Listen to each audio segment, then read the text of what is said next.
Right now in SQL Server 2008 Master Data Services, we're going to go in and take a look at version management.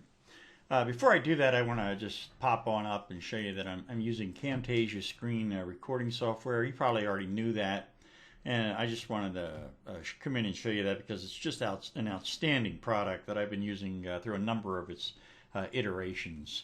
So, okay, off of that. Back over to where I'm supposed to be. And by the way, if you notice down here, Explorer's grayed on out. If you've been following this series through, you know why Explorer's grayed on out. It's because, beep, that's right, we haven't selected a version up in here. As soon as we come in through and select a version, now you see I've got the status of the version, which is open, and my Explorer is open. So let's go over and go into version management. Versioning of the data, the members within your master data services is extraordinarily handy. Let's go in and take a look at something that I've got versioned on out here. I've got my victim partner down here. And partner, I've got a number of different versions that I've created down here. And I've got different flags that I can apply testing. And flags are really another important feature of MDS. As I'm on flags, the important thing about flags is that your downstream subscribing systems can bind themselves into, and let's see which one. Is it customer that I did? Nope. All right, just bear with me. No, that it wouldn't be. Probably be partner. No, it wasn't. Bear with me, bear with me, bear with me. Product, there we go. You see product over here. The version 3 has got the flag of current. And what we have down in there, when we go in later on and export out the data, we can bind the export to the flag rather than to the version number. So that way that will not require the system that's subscribing using the subscribing view to constantly be changing out on the view. Instead, they'll come through and be bound into the flag. The flag is just a text field that you add in here. See current plane. As you can see down here, I've come through and I've set these on up. These are domain attributes that we've come through and selected. Let's get back over to home and get in and take a look at version management. So again, let's go in and use one that I haven't done any work with, human resources. We've got version 1. And I'll go into version management and I'm going to select it. As soon as I select it, I've got 3 icons that have come live. I can go in and I'm going to copy it, so I'm just going to copy that. Are you sure you want to do that? Yes. And I'll come through and now we have copy version 1. And if I edit the text field, sticking with the naming that I'm used to.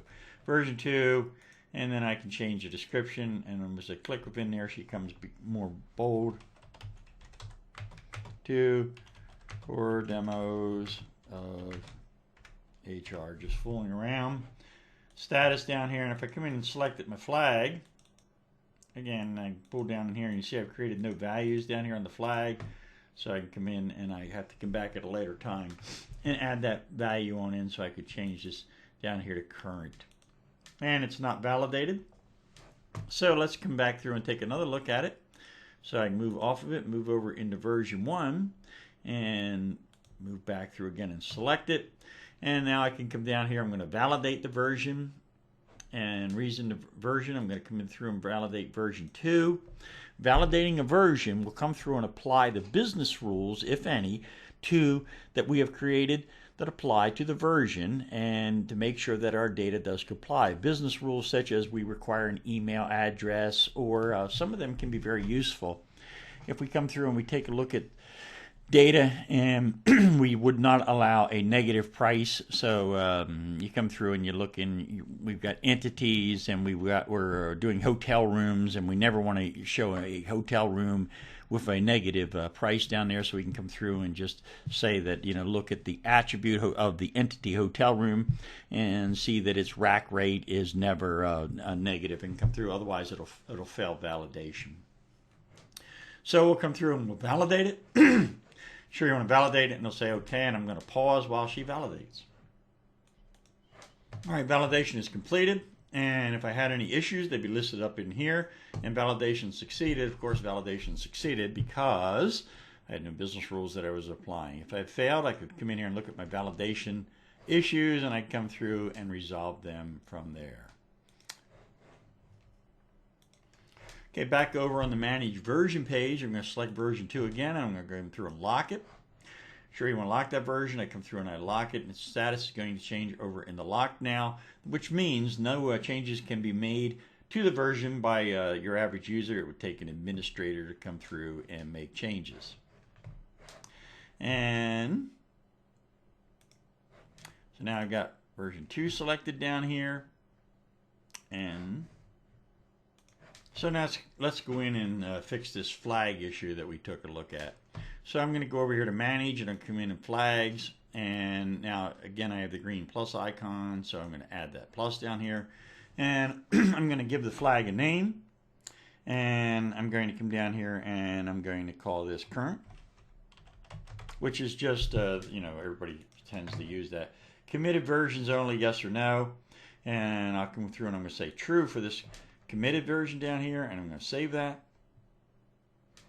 And now I'm going to come through and I'm going to add another, and I'm going to say testing and committed versions only. I'm going to say false on that one and add that, and then I'll add another one down here, and I'll put this as demo. And committed only is false, and we'll add those versions.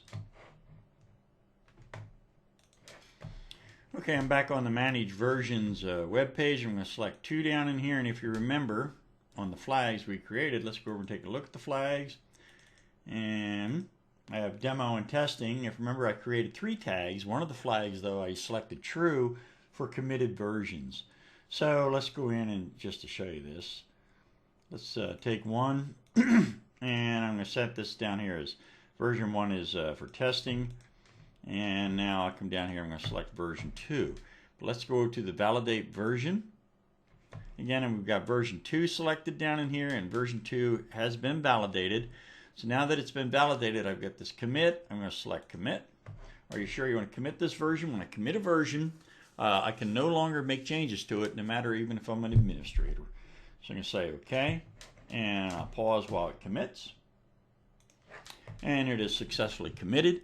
So now if I go back over to versions, so I've got version 2 is committed down here, and now if I take a look at the flag, now I can set any of the flags. I'm going to set that up here to current. So now my flag is current, and later on when I'm publishing out this data, I would bind into the current flag rather than into a version. That way, as we reversion and recommit our information, the downstream people don't have to look for new views. So now, by the way, even though it is committed down here, I can come in and take a look at it, and you see I can copy it on out. You sure you want to copy it? I'm going to come through and select that. And now I've got a new copy down here, and I'll just, because I can't resist, let me make this version 3, and I'll pop that one out. But let's go in and take a look at one more thing where we'll look at that down here. And I'm going to view ancestry. So you can see where the visions, their status, and where they came out of. And then again, review, I could review the transactions. If I had any transactions pending up in here, I can come through and take a look at them, and I can make annotations, etc.